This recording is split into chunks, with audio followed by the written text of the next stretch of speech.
colors and what you're wearing? I don't know.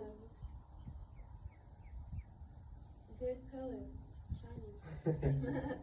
Well, how I like to do is, being an artist, I like to get out my pens and my colored pencils and sometimes some paint and draw it out, you know, sketch it out, visualize it, see it before we go and make it.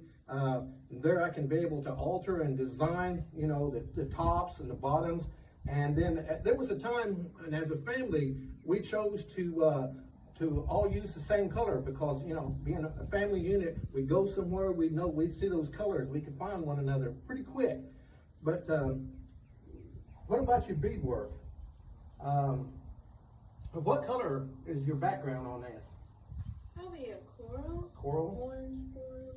And what kind of design would you say? Is that a prairie design? Is that a tulip with the big rhinestones in it? Maybe.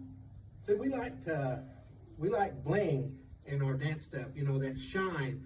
You know, we always say that when people ask us a question, you know, about our dance stuff, how come you don't look like you all did when you were back in the old books and stuff, school books? Well, we say as dancers, you know, we keep up with the times.